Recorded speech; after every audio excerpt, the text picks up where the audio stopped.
तो चलिए फिर शुरुआत करते हैं एक्सरसाइज 2.1 की। क्वेश्चन नंबर 1 आप अपने सामने देख रहे होंगे लिखा हुआ, if x/3 + 1, y - 2/3 is equal to 5/3, 1/3 find the value of x and y। तो हमें क्या करना है, x और y की वैल्यू निकालनी है। अगर आप ध्यान से देख रहे हैं तो ये एक ऑर्डर्ड पेयर है और ये दूसरा वाला भी क्या है, एक ऑर्डर्ड पेयर है। हमने ये पढ़ा था पिछले लेक्चर में कि जब दो ऑर्डर्ड पेयर इक्वल होते हैं तो उनके जो कॉरस्पॉन्डिंग एलिमेंट होते हैं, यानी कि फर्स्ट वाला फर्स्ट के इक्वल होगा और सेकंड वाला सेकंड के इक्वल होगा। तो उसी कॉन्सेप्ट का इस्तेमाल करते हुए हम यहाँ से x और y की वैल्यू निकाल सकते हैं। तो देखिएगा ध्यान से। तो क्वेश्चन यहाँ पर लिखा हुआ आप देख ही रहे होंगे। तो हमें ये पता है कि ये दोनों ऑर्डर्ड पेयर एक दूसरे के इक्वल हैं, तो हम क्या करेंगे कि x/3 + 1 को इक्वल रख देंगे किसके, 5/3 के, और y - 2/3 को इक्वल रख देंगे 1/3 के। जब तक हमने ऑर्डर्ड पेयर का कॉन्सेप्ट पढ़ा भी नहीं था 10वीं क्लास में, तब भी हमने ऐसा बहुत बार किया था। तो अब क्या है कि ये 1 उधर चला जाएगा, x/3 = 5/3 - 1, तो x/3 = एलसीएम ले लिया जाएगा, 5 - 3 आ जाएगा, x/3 = 2/3, 3 से 3 कट जाएगा और इस तरह से हमें x की वैल्यू कितनी मिल जाएगी, 2। यही काम y की वैल्यू निकालने के लिए भी किया जाएगा। ये उधर जाके प्लस हो जाएगा, y = 1/3 + 2/3 हो जाएगा। एलसीएम ले लेंगे तो 3 आ जाएगा, 1 + 2, 3/3 यानी कि 1। तो y की वैल्यू 1 आ गई। तो बड़ी आसानी से हमने x और y की वैल्यू यहाँ से निकाल दी। उम्मीद है कि आप सवाल को समझ गए होंगे। बढ़ते हैं आगे। इसके बाद लिखा हुआ देख रहे होंगे आप, क्वेश्चन नंबर 2 को पढ़ लेते हैं। If set A has 3 elements and set B has also 3 element, मतलब उसमें कहा तो नहीं है, एलिमेंट दे रखे हैं, तो हम आसानी से काउंट करके पता लगा सकते हैं कि उसके अंदर 3 एलिमेंट हैं। तो सेट A के अंदर भी 3 एलिमेंट हैं और सेट B के अंदर भी 3 ही एलिमेंट हैं। Then find the number of elements in A × B। A और B का जो कार्टेशियन प्रोडक्ट होगा उसके अंदर कितने एलिमेंट होंगे, ये हमें बताना है। तो बहुत ही आसानी से हम बता सकते हैं, NA = लिखेंगे 3, मतलब सेट A के अंदर 3 एलिमेंट है, और NB भी कितना है, 3 है, और हमें फाइंड आउट करना है NA × B। तो अगर आपने पिछला लेक्चर पढ़ा है तो आपको पता होगा कि A × B में जो एलिमेंट आएंगे वो इन दोनों की मल्टीप्लाई करके आएंगे, 3 × 3 यानी कि 9 एलिमेंट A × B के अंदर होंगे। मान लो कि अगर इसमें 2 एलिमेंट होते NA के अंदर और NB के अंदर 3 एलिमेंट होते, तो A × B में कितने एलिमेंट हो जाते हैं, 3 × 2 = 6 एलिमेंट। ठीक है, तो इस तरह से बड़ी आसानी से हम चीज़ों को समझ सकते हैं। आगे बढ़ते हैं, नेक्स्ट क्वेश्चन। इसके बाद एक और आसान सवाल आप अपने सामने देख रहे होंगे। लिखा है कि इफ़ G G के अंदर 2 एलिमेंट है 7 और 8, और H एक दूसरा सेट है जिसके अंदर 3 एलिमेंट हैं 5, 4 और 2। हमें फाइंड करना है G × H, मतलब G का और H का कार्टेशियन प्रोडक्ट हमें फाइंड करना है। तो इजीली हम इसको फाइंड कर सकते हैं। G × H लिखेंगे। सबसे पहले एलिमेंट 7 लेंगे यहाँ से, और एलिमेंट 7 के साथ इन सब के ऑर्डर्ड पेयर बनाए जाएंगे, 7, 5, 7, 4, 7, 2, 8, 5, 8, 4। अब हमने 8 ले लिया, 8, 5, 8, 4 और फिर उसके बाद 8, 2। तो इस तरह से ऑर्डर्ड पेयर बन चुके हैं। लेकिन इस सवाल में G × H निकालने के अलावा हमें H × G भी निकाल कर दिखाना है, तो H × G। अब जब H × G निकालेंगे ना, तो पहला एलिमेंट हमें H में से लेना पड़ेगा। जैसे हमने 5 लिया, तो 5 के साथ में हम इन दोनों को लेंगे, 5, 7 और 5, 8। तो ये ध्यान देने वाली बात है कि अगर आप G × H निकालते हैं तो फर्स्ट एलिमेंट G में से लिया जाएगा, सेकंड एलिमेंट H में से लिया जाएगा। लेकिन अगर आप H × G निकाल रहे हैं तो फर्स्ट एलिमेंट H में से आएगा और सेकंड एलिमेंट जो है वो G में से आएगा।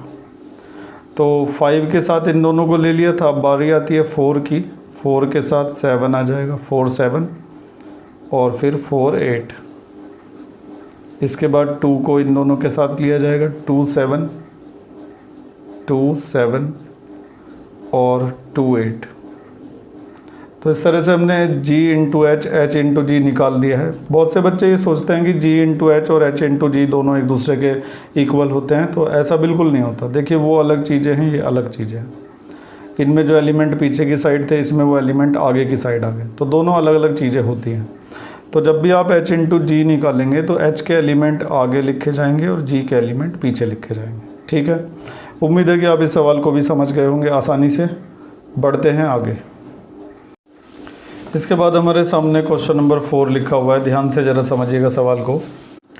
तो सवाल में ये लिखा हुआ है कि state whether each of the following statements are true और फॉल्स। ट्रू फॉल्स हमें बताना है। If the statement is false, अगर स्टेटमेंट फॉल्स होगा, rewrite the given statement correctly, और फिर उसको दोबारा से सही करके लिखना है। तो फिलहाल फर्स्ट स्टेटमेंट हमारे सामने है। एक सेट P है जिसके अंदर 2 एलिमेंट हैं M और N, और एक सेट Q है जिसके अंदर भी 2 एलिमेंट हैं N और M। उसके बाद लिखा हुआ है then P into Q. P into Q का मतलब P और Q का कार्टेशियन प्रोडक्ट। तो आप उसके अंदर एलिमेंट देखिए कितने आ रहे हैं, सिर्फ 2 एलिमेंट उसके अंदर है। हम पहले से ये पता लगा सकते हैं कि P और Q का जो कार्टेशियन प्रोडक्ट होगा उसमें कितने एलिमेंट होंगे। ध्यान से देखिएगा साइड में, अगर P के अंदर एलिमेंट हैं 2 और Q के अंदर भी एलिमेंट अगर 2 हैं, तो P इंटू क्यू के अंदर जो एलिमेंट होंगे वो होंगे 2 इंटू 2 यानी कि 4। 4 एलिमेंट उसके अंदर होने चाहिए, लेकिन अभी हमें इसके अंदर कितने एलिमेंट दिख रहे हैं, सिर्फ 2 एलिमेंट दिखाई दे रहे हैं। तो इसका मतलब ये जो स्टेटमेंट है ये क्या है, फॉल्स है। ठीक है, तो करेक्ट स्टेटमेंट क्या बनेगा। तो करेक्ट स्टेटमेंट बनाने के लिए जब हम P इंटू क्यू निकालेंगे तो ध्यान से देखिएगा ज़रा। पहले एलिमेंट जो है वो P में से लेने पड़ेंगे। जैसे कि P में से हमने M ले लिया तो फिर N वहाँ से लिया जाएगा, फिर इस M के साथ वो वाला M लिया जाएगा, M कॉमा M। इसी तरह से फिर N कॉमा N आएगा और उसके बाद N कॉमा M आएगा। ये चीज़ हमने अभी पिछले सवाल में भी देखी थी। तो असल में P इंटू क्यू जो है ना वो ये आएगा, और उन्होंने ये दिया हुआ था जो कि गलत था। अब हमारा जो P इंटू क्यू है उसके अंदर एलिमेंट आप देखिए कितने हैं, 1 2 3 4, और यहाँ पे आंसर भी 4 ही था। तो इस तरीके से हमने इसका करेक्ट स्टेटमेंट लिख दिया है। उम्मीद है कि आप समझ गए होंगे। अब बढ़ते हैं अगले पार्ट की ओर। इसके बाद सेकंड पार्ट है, लिखा है कि A and B are non empty set. A और B जो हैं वो 2 नॉन एम्प्टी सेट है, मतलब वो खाली नहीं है, उनके अंदर कुछ ना कुछ एलिमेंट होंगे। Then A into B is a non empty set of ordered pair x, y such that x belongs to A and y belongs to B। तो ये जो स्टेटमेंट आप देख रहे हैं ये पूरी तरह से ट्रू है। अगर A और B नॉन एम्प्टी सेट हैं तो जो उनका कार्टेशियन प्रोडक्ट आएगा वो भी नॉन एम्प्टी ही होगा, और इसके अलावा जो फर्स्ट एलिमेंट है वो A में से लिया जाएगा, ऑर्डर्ड पेयर का फर्स्ट एलिमेंट A में से लिया जाएगा, और जो सेकंड एलिमेंट है वो B में से लिया जाएगा। ये स्टेटमेंट पूरी तरह से करेक्ट है। अब तक हमने जितने भी सवाल देखे हैं इस तरह के, उनमें ऐसा ही हुआ था। तो ट्रू वाले में हमें किसी तरह का कोई रीज़न देने की ज़रूरत नहीं है, हमें सिर्फ फॉल्स वाले के लिए करेक्ट स्टेटमेंट लिख के बताना है। आइए थर्ड पार्ट पर। इसके बाद अगला स्टेटमेंट है, if A is equal to this and B is equal to this then A into B intersection phi is equal to phi. तो इस स्टेटमेंट के बारे में अभी हम पक्के तौर पर कह नहीं सकते कि ये स्टेटमेंट ट्रू है या फिर फॉल्स है। सबसे पहले हम इसको, ये जो चीज़ दे रखी है ना, इसको फाइंड आउट करेंगे, और इसके लिए हमें सेट चैप्टर जो है सेट्स वाला, उसकी थोड़ी सी नॉलेज होनी ज़रूरी है। हमें पता होना चाहिए कि इंटरसेक्शन का मतलब क्या होता है और फाई का मतलब क्या होता है, तो ही हम इस सवाल को कर पाएंगे। तो पहले हम इसको कैलकुलेट करते हैं और कैलकुलेट करके देखते हैं कि क्या ये फाई के इक्वल आ रहा है या फिर नहीं आ रहा। तो सबसे पहले हम निकालेंगे B इंटरसेक्शन फाई, जो यहाँ पे इस्तेमाल होने वाला है। तो B इंटरसेक्शन फाई निकालने के लिए हमें B में और फाई में, देखो पहले मैंने B लिख दिया यहाँ पे, ये सेट B है, फिर इंटरसेक्शन का साइन आ गया, और फाई का मतलब होता है एम्प्टी सेट। तो हमें जब भी इंटरसेक्शन का साइन दिखाई देता है तो हम ये देखते हैं कि इन दोनों के अंदर क्या कॉमन है। ये तो B है और ये क्या है, फाई है। फिर से समझिए, ये जो सेट आप देख रहे हैं ये B है और ये फाई है, एम्प्टी सेट। दोनों के अंदर क्या कॉमन है वो इनके इंटरसेक्शन से पता चलेगा। तो क्या आपको इसमें और इसमें कुछ कॉमन दिखाई दे रहा है? कुछ भी कॉमन नहीं दिखाई दे रहा है। इसका मतलब ये क्या आएगा, फाई आएगा।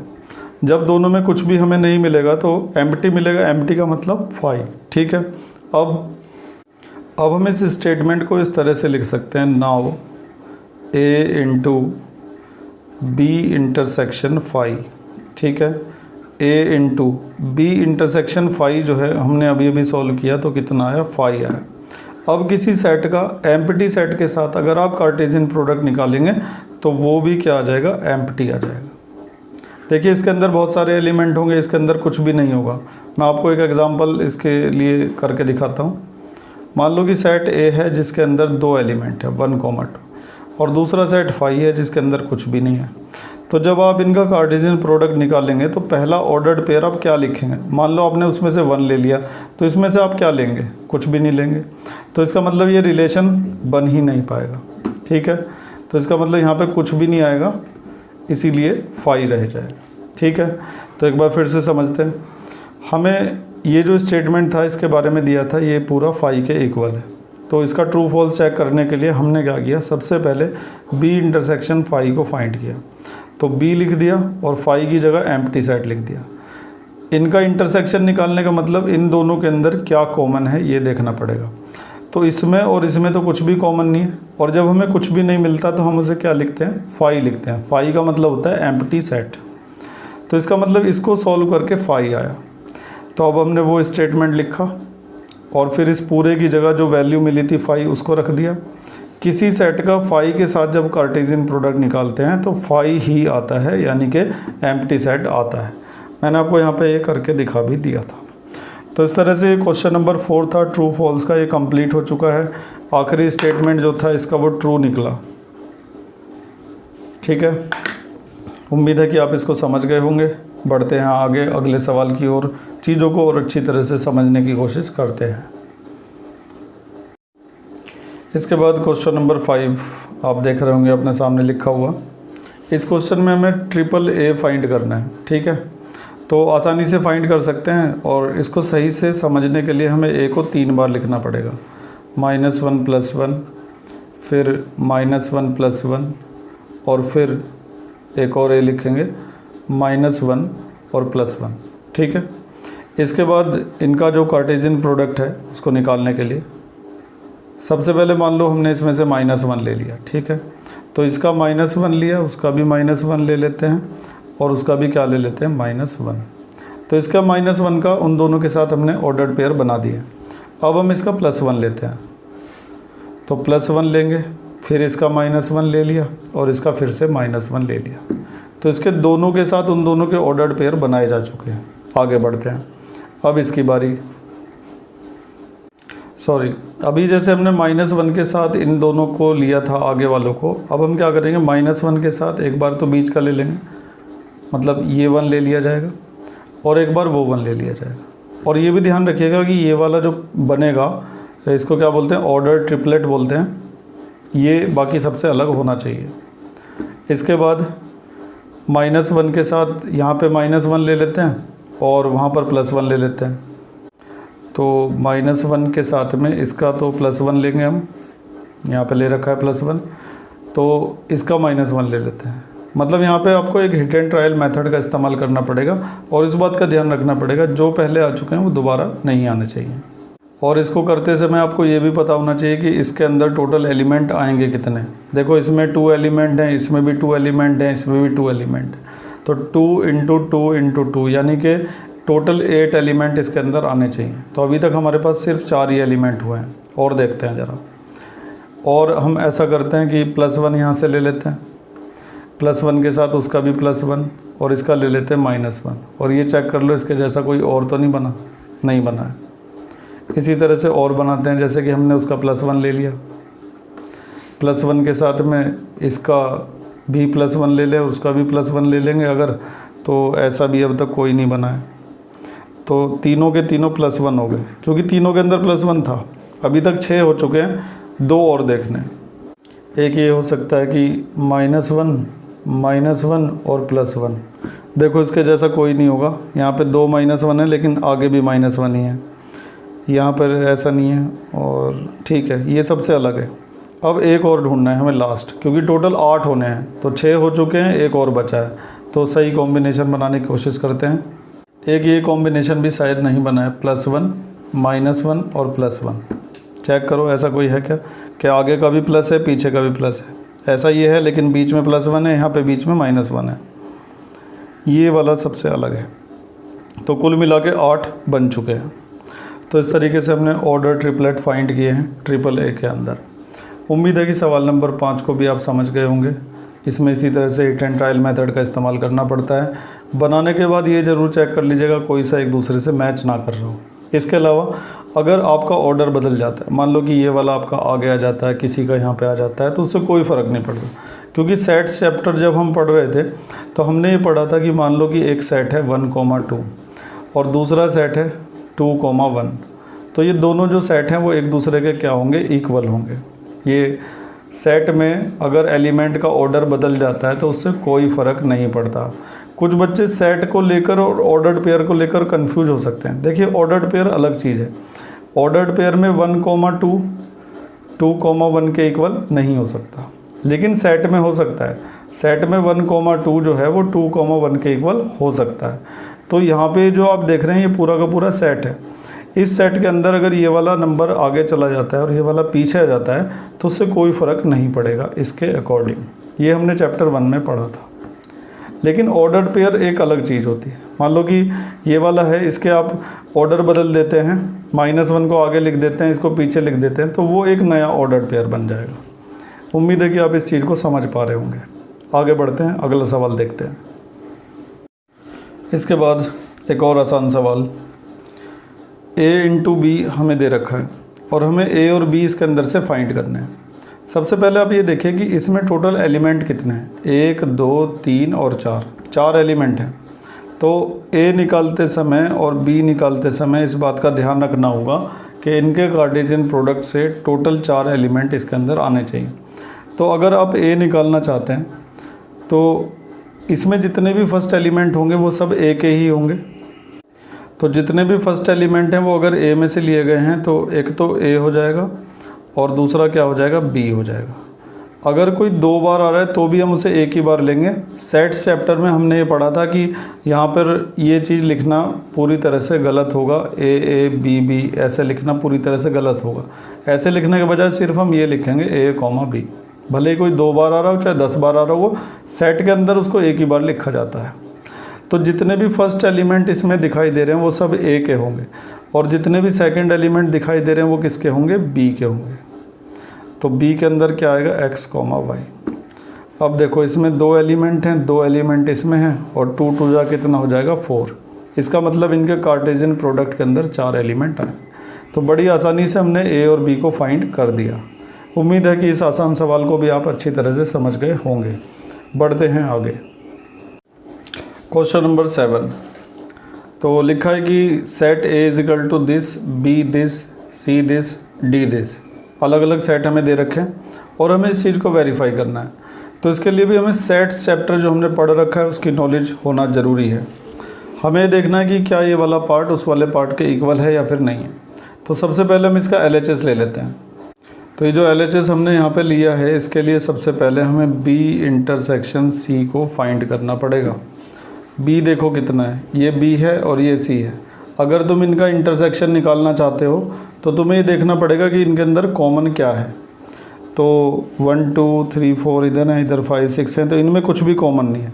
इसका मतलब B × C क्या आ चुका है, 5 आ चुका है। तो जो B × C हमने निकाला उसमें हमें कुछ नहीं मिला, ठीक है, क्योंकि B में और C में कुछ भी कॉमन नहीं था। अब अगर हम A का कार्टेशियन प्रोडक्ट निकालते हैं B × C के साथ, तो इसका मतलब हम निकालने जा रहे हैं A × इस पूरे की जगह हम क्या लिख सकते हैं, 5 लिख सकते हैं। और अभी थोड़ी देर पहले ही हमने एक सवाल में पढ़ा था कि अगर किसी सेट का 5 के साथ कार्टेशियन प्रोडक्ट निकाला जाएगा तो हमें क्या मिलेगा, 5 मिलेगा। तो इस तरह से LHS तो कंप्लीट हो चुका है। अब बारी आती है RHS की। तो ये मैंने RHS यहाँ पे लिख दिया है। इसके लिए पहले हमें A × B निकालना पड़ेगा। तो इसके लिए वहाँ पे देखिए ज़रा, ये A है और ये B है। A × B निकालते समय सबसे पहले 1 जो है वो A में से लिया जाएगा और फिर उसके सारे एलिमेंट एक एक करके लेकर ऑर्डर्ड पेयर बनाए जाएंगे, 1, 1, फिर 1, 2, फिर 1, 3, फिर 1, 4, 1 2 1 3 1 4, अब 2 की बारी आएगी, 2 से भी ऐसे ही बनेगा, 2 1 2 2 2 3 और 2 4। इस तरह से हमने a इंटू बी निकाल दिया है। इसी तरह से हम a इंटू सी भी निकालेंगे। ये a है और वो c है। तो सबसे पहले 1 5 फिर 1 6, 1 5 और 1 6। इसके बाद 2 5 2 5 और 2 6। तो a इंटू बी निकल चुका, a इंटू सी भी निकल चुका है। अब इन दोनों का इंटरसेक्शन निकालना है, मतलब हमें ये देखना है कि इस पूरे में और इस पूरे में कॉमन क्या है। तो देख लो तुम, कुछ कॉमन तुम्हें दिखाई दे रहा हो तो काफ़ी ध्यान से देखने से पता चलता है कि a इंटू बी में और a इंटू सी में दोनों के अंदर कुछ भी कॉमन नहीं है। तो इसका मतलब इन दोनों का इंटरसेक्शन भी क्या आ चुका है, 5 आ चुका है। तो अभी हमारा LHS भी 5 आया था और RHS भी क्या आ चुका है, 5 आ चुका है। तो LHS और RHS दोनों जो हैं वो एक दूसरे के इक्वल हो चुके हैं। और इस तरह से हम लिख देंगे हैंस वेरीफाइड। एक बार फिर से पूरे सवाल को समझ लेते हैं। हमें ऊपर कुछ सेट्स दिए हुए थे यहाँ पे और इस चीज़ को हमें वेरीफाई करना था। तो सबसे पहले हमने इसका LHS लिया। LHS के लिए सबसे पहले हमने B इंटरसेक्शन C निकाला जो कि 5 आया, क्योंकि B में और C में कुछ भी कॉमन नहीं था। कुछ कॉमन नहीं था तो एम्प्टी आएगा, एम्प्टी का मतलब 5। अब सेट A का B इंटरसेक्शन C के साथ जब कार्टेशियन प्रोडक्ट निकलेगा तो इसका मतलब सेट A का कार्टेशियन प्रोडक्ट किसके साथ निकल रहा है, 5 के साथ, क्योंकि इसकी वैल्यू 5 आ चुकी है। अब किसी भी सेट का 5 के साथ कार्टेशियन प्रोडक्ट निकालते हैं तो 5 ही आ जाता है। ऐसा हम पहले कई बार समझ चुके हैं। इसके बाद हमें ये निकालना था, ये तुमने अभी भी देखा ही है। फिर हमने देखा कि वो भी 5 आ गया, ये भी 5 आ गया, तो साबित होता है कि दोनों एक दूसरे के इक्वल हैं। तो इस तरीके से क्वेश्चन नंबर 7 वेरीफाई हो जाता है। लेकिन ये अभी इसका फर्स्ट पार्ट हुआ है, सेकेंड पार्ट अभी बाकी है। देखिए अगले पेज पर। तो सेकेंड पार्ट में देखिए क्या वेरीफाई करना है। A into C is a subset of B into D. हमें ये देखना है कि क्या A into C B into D का सबसेट है या फिर नहीं है। तो सबसे पहले हम A इंटू सी निकालते हैं और B इंटू डी निकालते हैं और उसके बाद चेक करेंगे कि क्या ये इसका सबसेट है या फिर नहीं है। अब क्योंकि ये कार्टेशियन प्रोडक्ट निकालना आप अच्छी तरह से सीख चुके हैं, इसलिए मैं इन दोनों को डायरेक्ट निकालता हूँ। आप सिर्फ देखिए। तो मैंने दोनों को निकाल दिया है। A इंटू सी भी निकल चुका है और B इंटू डी भी निकल चुका है। अब हमें देखना है कि क्या ये इसका सबसेट है या फिर नहीं है। तो उसके लिए हमें ये चेक करना पड़ेगा कि क्या इसके सारे एलिमेंट इसके अंदर मौजूद हैं। जब किसी सेट के सारे एलिमेंट दूसरे सेट के अंदर मौजूद होते हैं तो हम उस सेट को दूसरे वाले का सबसेट कह सकते हैं। ये हमने पढ़ा था चैप्टर 1 में। तो आप चेक करिए, 1 5 इसके अंदर है 1 6 भी है, 2 5 है इसके अंदर है और 2 6 है इसके अंदर है। यानी कि उसके सारे एलिमेंट इस वाले सेट के अंदर मौजूद हैं। तो इजीली हम कह सकते हैं कि वो जो ऊपर वाला है वो नीचे वाले का क्या है, सबसेट है। तो एंड में मैंने वो लाइन लिख दी है कि it is clear that A into C is the subset of B into D. क्योंकि A इंटू सी के सारे एलिमेंट B इंटू डी के अंदर मौजूद हैं, इसलिए वो इसका सबसेट कहलाएगा। तो इस आसान सवाल को भी आप समझ गए होंगे। बढ़ते हैं आगे। Question number 8। 2 सेट आपको दिखाई दे रहे होंगे, A और B लिखे हुए, छोटे छोटे सेट हैं और सबसे पहले हमें फाइंड आउट करना है A इंटू बी। तो ये निकालना बड़ा आसान है, आप अच्छी तरह से जानते हैं, इसलिए मैं इसको डायरेक्ट यहाँ पे लिखता हूँ। तो ये मैंने यहाँ पे लिख दिया है। इसके बाद अगला सवाल है, how many subset will A into B है। ये जो A इंटू बी का सेट बना है, ये इसके कितने सबसेट हो सकते हैं ये बताना है। तो इसके लिए हमें पिछले चैप्टर का वो फार्मूला याद करना पड़ेगा। सबसे पहले एक एग्जांपल की मदद से समझिए। मान लीजिए कि एक सेट है जिसके अंदर 2 एलिमेंट हैं A, B और हमें ये पता लगाना है इसके कितने सबसेट होंगे। तो हम 2 की उतनी ही पावर लगाते हैं जितने उसके अंदर एलिमेंट होते हैं। तो इसके अंदर 2 एलिमेंट हैं तो 2 पावर लगा दी, तो कितने सबसेट बन सकते हैं इसके, 4 सबसेट बन सकते हैं। ये चीज़ हमने काफ़ी डिटेल में चैप्टर 1 में सीख रखी है। तो फिलहाल इसमें एलिमेंट देखो कितने हैं, 1 2 3 4। बहुत से बच्चे इनको अलग अलग काउंट करते हैं, 1 2 3 4 5 6 7 8, ऐसे नहीं काउंट करना है। ये पूरा एक एलिमेंट है, 1 2 3 और 4। A इंटू बी का जो सेट बना हुआ है उसके अंदर 4 एलिमेंट हैं। तो A इंटू बी के कितने सबसेट होंगे, 2 की पावर कितनी लगाएंगे, 4 लगाएंगे, जितने उसके अंदर एलिमेंट मौजूद होते हैं। अब 2 की पावर जो 4 होता है वो कितना होता है, 16। बहुत से ऐसे भी हैं जो 2 4 जा 8 लिख देते हैं यहाँ पे। 2 की पावर 4 का मतलब क्या होता है, 16 होता है। और आगे ये भी लिखा है लिस्ट दैन, मतलब इसके जितने भी सबसेट बनेंगे उनकी लिस्ट बनाओ। तो हमें यहाँ पे 16 सबसेट की लिस्ट बनानी है। तो देखिए कैसे बनाएंगे लिस्ट। इसका सबसे पहला सबसेट क्या होगा, 5 होगा। हम जानते हैं कि 5 is the subset of every set. 5 जो होता है हर सेट का सबसेट होता है। दूसरा ये खुद होगा 1 3 1 4 2 3 और 2 4। हम ये भी जानते हैं पिछले चैप्टर से कि हर सेट अपने आप का क्या होता है, सबसेट होता है। तो 16 में से 2 लिख दिया, बचे 14। देखो कैसे लिखे जाएंगे, इसका एक एलिमेंट लो और उसके दोनों तरफ ब्रैकेट लगा दो। अब कितने रह गए, 13। अब दूसरा एलिमेंट लो और उसके दोनों तरफ ब्रैकेट लगा दो। अब 12 रह गए। ऐसे ही इनको भी लो, इनके दोनों तरफ ब्रैकेट लगा दो। तो अभी तक कितने सबसेट लिखे जा चुके हैं, 1 2 3 4 5 और 6 लिखे जा चुके हैं। तो 10 अभी भी बचे हैं। अब 2 2 के पेयर ले लो जैसे कि 1 3 लिया और 1 3 के साथ में 1 4 ले लिया, एक ये बन गया। तो इन 16 जो सबसेट हैं उनकी लिस्ट बनाना बड़ा मुश्किल काम था। एंड में जाके बहुत ही ज़्यादा कन्फ्यूजन क्रिएट हो जाता है। पहले तो मैं आपको गिन के दिखाता हूँ ये 16 हैं या नहीं है। एक 5 और एक ये, हर सेट अपने आप का सबसेट होता है और 5 भी सबका क्या होता है, सबसेट होता है। 2 तो ये हो गए। फिर सिंगल सिंगल करके लिए थे, ठीक है, जितने भी एलिमेंट थे सबको सिंगल सिंगल करके लिया। फिर डबल करके लिया, यहाँ तक, ये सारे डबल वाले थे। फिर ट्रिपल लिया। तो ट्रिपल लेते समय हमने क्या किया, जैसे कि पहले हमने इन 3 को ले लिया, ये वाला छोड़ दिया, अगली बार इसे छोड़ दिया, बाकी के 3 ले लिए, फिर इसे छोड़ दिया, बाकी के 3 लिए। इस तरीके से हमने 16 सबसेट तैयार किए। लेकिन हमें ये पहले पता होना ज़रूरी है कि 16 बनेंगे। अगर ये चीज़ हमें नहीं पता तो इसको बनाते समय हम बहुत कन्फ्यूजन में आ जाएंगे और हो सकता है कि कुछ छूट भी जाए। तो इसके सारे सबसेट बनाने के लिए एक तो 5 ले लिया और एक ये खुद ही ले लिया, फिर एक एक करके लिया, फिर 2 2 करके लिया, फिर 3 3 करके लिया। 3 3 करते समय पहले हमने इसको छोड़ा, बाकी 3 ले लिए, फिर इसको छोड़ के बाकी 3 ले लिए। इस तरीके से हमने 16 सबसेट तैयार कर लिए। ये काफ़ी मुश्किल काम था जो आपको बिल्कुल तैयार मिल गया है। तो उम्मीद है कि इस आसान सवाल को भी आप समझ गए होंगे। अगर आपको चीज़ें समझ में आती हैं तो वीडियो को लाइक करना बिल्कुल ना भूला करें, जिससे मुझे पता चले कि हाँ वाकई में चीज़ें आपको समझ में आ रही हैं। चलिए आगे बढ़ते हैं। अब देखिए क्वेश्चन नंबर 9 को लिखा है कि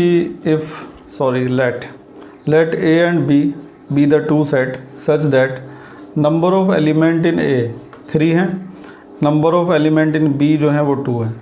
A के अंदर 3 एलिमेंट हैं, B के अंदर 2 एलिमेंट हैं। और ये जो पूरा आप देख रहे हैं, ये जितने भी एलिमेंट आपको दिखाई दे रहे हैं, ये सब किसके अंदर थे, A इंटू B के अंदर थे। तो A और B को फाइंड करो। तो इजीली फाइंड किया जा सकता है। हम अच्छी तरह से जानते हैं कि ये एलिमेंट अगर हमें A इंटू B में से मिले हैं तो इसमें जितने भी फर्स्ट वाले एलिमेंट हैं वो सब A से बिलोंग करते होंगे। तो इसका मतलब X, Y और Z ये तीनों A के अंदर आ जाएंगे। और वैसे भी A के अंदर देखो कितने एलिमेंट हैं, 3 एलिमेंट हैं। और रही बात B की, जितने भी सेकेंड एलिमेंट हैं वो सब B के अंदर आएंगे, क्योंकि A इंटू B का मतलब यही है कि इसके फर्स्ट एलिमेंट A से बिलोंग करते होंगे और जो सेकंड एलिमेंट है वो B से बिलोंग करते होंगे। तो B के अंदर आएंगे इसके सेकंड एलिमेंट, 1 आएगा और साथ में 2 आएगा। 1 वैसे तो दोबारा आ रहा है लेकिन दोबारा नहीं लिखा जाता सेट के अंदर किसी भी चीज़ को, बस एक ही बार लिखते हैं। और वैसे भी B के अंदर कितने एलिमेंट हैं, 2 एलिमेंट। तो एक और आसान सवाल कंप्लीट हो चुका है। इस सवाल में हमें A और B के बारे में पता लगाना था, लगा दिया आसानी से। आखिरी सवाल और देखते हैं एक्सरसाइज का, 10वां सवाल। एक और आसान सवाल आपके सामने लिखा हुआ है। The Cartesian product of A into A has 9 element. A into A का जो कार्टेशियन प्रोडक्ट है उसके अंदर 9 एलिमेंट होंगे। तो इससे एक बात साफ हो जाती है कि A के अंदर 3 एलिमेंट होंगे। देखो इसमें 3 होंगे, अब ये भी ए है तो उसमें भी 3 होंगे, तो 3 इंटू 3 तभी तो 9 एलिमेंट आएंगे कार्टेशियन प्रोडक्ट के अंदर। तो इस लाइन से जो हमें चीज़ क्लियर हो रही है वो ये है कि सेट ए के अंदर 3 एलिमेंट होंगे। तो यहाँ पे मैंने लिख दिया है कि कार्टेशियन प्रोडक्ट जो है ए इंटू ए का, अगर उसमें 9 एलिमेंट हैं तो सेट ए के अंदर कितने एलिमेंट होंगे? 3 एलिमेंट होंगे। इसके अलावा आगे लिखा है कि उस कार्टेशियन प्रोडक्ट के कुछ एलिमेंट हमें दे रखे हैं, जैसे -1 0 दे रखा है और 0 1 दे रखा है। जो ए इंटू ए का कार्टेशियन प्रोडक्ट होगा उसके कुछ एलिमेंट हमें दे रखे हैं। Find the set A, set ए का पता लगाओ। तो अभी पता लगा लेते हैं, कोई दिक्कत नहीं है। सेट ए के अंदर 3 एलिमेंट होंगे, तो एक तो -1 होगा, एक 0 होगा और एक क्या होगा? +1 होगा। क्योंकि यहाँ पे आपको जितने भी नंबर्स दिख रहे हैं वो सब ए के अंदर ही मौजूद होंगे, क्योंकि पहला सेट भी ए है, दूसरा सेट भी है। इसका पहला एलिमेंट भी ए से लिया गया होगा, दूसरा एलिमेंट भी ए से ही लिया गया होगा। तो ए के अंदर कितने कौन कौन से एलिमेंट होंगे? -1 होगा, 0 होगा और 1 होगा। 0 दोबारा आ रहा है लेकिन लिया जाएगा एक ही बार। अब जब हमें ए क्लियर हो चुका है तो आगे का बचा हुआ पार्ट भी हम कर सकते हैं। और क्या फाइंड करना है हमें? The remaining element of A into A. A into A के रिमेनिंग एलिमेंट भी हमें फाइंड करने हैं और उसको हम फाइंड करते हैं अगले पेज पर। तो पिछले पेज पर ए को तो फाइंड हम कर ही चुके हैं। सबसे पहले हम ए इंटू ए फाइंड करते हैं। उसके लिए मैं इसके बराबर में ना एक और ए लिख देता हूँ ताकि हम ईजीली फाइंड कर सकें। तो शुरू करते हैं। सबसे पहले इसका -1 लेंगे उन तीनों के साथ, -1 -1 इसके साथ हो गया। अब -1 0 के साथ आएगा, फिर -1 1 के साथ आएगा, फिर -1 तीनों के साथ हो चुका है। अब 0 की बारी, 0 -1 0 0 और 0 +1। इसके बाद 1 तीनों के साथ लिया जाएगा, 1 -1 और 1 0 और 1 +1। ठीक है, अब काउंट करके देख लो 9 एलिमेंट आ रहे कि नहीं आ रहे। 1 2 3 4 5 6 7 8 9 एलिमेंट बन चुके हैं। अब जो हमें क्वेश्चन में दे रखे हैं ना, उन एलिमेंट को छोड़कर बाकी सारे आंसर में लिखने होंगे। क्वेश्चन में हमें ये 3 एलिमेंट दे रखे हैं, -1 0 0 1, सॉरी 2 ही एलिमेंट दे रखे हैं। तो -1 0 तो ये रहा और 0 1 देखो कहाँ है, ये रहा। इन दोनों को छोड़कर बाकी सारे हमें लिखने हैं, क्योंकि यहाँ पे बोला हुआ है फाइंड द रिमेनिंग एलिमेंट्स। तो लिख देता हूँ। तो स्टेटमेंट मैंने लिख दिया है, द रिमेनिंग एलिमेंट्स आर। तो एक तो ये हो जाएगा -1 +1, ये तो पहले से ही दे रखा है, ये आएगा -1 +1, 0 -1 0 0 1 -1 ये वाला, फिर 1 0 और उसके बाद 1 1। इस तरह से सवाल पूरा हो चुका है। एक बार फिर से देखते हैं। सवाल ये था कि ए इंटू ए के कार्टेशियन प्रोडक्ट में 9 एलिमेंट है। इसको देखते ही हम समझ गए कि ए के अंदर ज़रूर 3 एलिमेंट होंगे, क्योंकि दूसरा भी ए ही है। तो 3 इंटू 3 तभी तो 9 एलिमेंट आएंगे। तो हमें ये क्लियर हो चुका था कि ए के अंदर 3 एलिमेंट होंगे। अब इस कार्टेशियन प्रोडक्ट के कुछ एलिमेंट हमें दिए हुए थे, इनकी मदद से हमें ए फाइंड करना था। तो हमने देखा कि जो फर्स्ट एलिमेंट है वो भी ए से आया होगा और जो सेकंड एलिमेंट है वो भी ए से आया होगा। तो -1 और 0 तो हो ही गए और दूसरे में +1 अलग था, उसको भी हमने यहाँ पे ले लिया। इस तरह से ए का पता चल गया। ए का पता लगने के बाद हमें बचे हुए एलिमेंट्स निकालने थे। तो सबसे पहले हमने फाइंड किया ए इंटू ए। इसमें जो एलिमेंट हमें गिवन थे उनको छोड़कर बाकी सारे जो एलिमेंट थे वो बचे हुए एलिमेंट थे। इस तरह से हमारी जो एक्सरसाइज है 2.1 वो पूरी हो चुकी है। उम्मीद है कि ये एक्सरसाइज आपको आसान लगी होगी। अगर आप सब चीज़ों को ध्यान से समझते हुए चलेंगे, बिना स्किप किए वीडियो को देखेंगे, तो सब कुछ आपको आसान ही लगेगा। ठीक है, इसके बाद हम अगली एक्सरसाइज में मिलेंगे। तब तक आप इसकी अच्छी तरह से प्रैक्टिस कर लीजिएगा। आज के लिए बस इतना ही। Thank you. उम्मीद है कि सब समझ में आ गया होगा, और अगर कुछ कमी रह गई है तो कमेंट्स में ज़रूर लिखा करें ताकि अगली वीडियो में उसका सुधार किया जा सके। और कोई प्रॉब्लम भी आती है तो भी आप मुझे कमेंट्स में लिख सकते हैं या फिर मुझे व्हाट्सएप मैसेज भेज सकते हैं मेरे नंबर पर। डिस्क्रिप्शन में मैंने नंबर दे रखा है। ठीक है, और अगर आपने चैनल सब्सक्राइब नहीं किया हुआ है तो सब्सक्राइब ज़रूर कर लीजिए ताकि समय समय पर आपको मैथ और साइंस की इसी तरह की इन्फॉर्मेटिव वीडियो मिलती रहे। Thank you.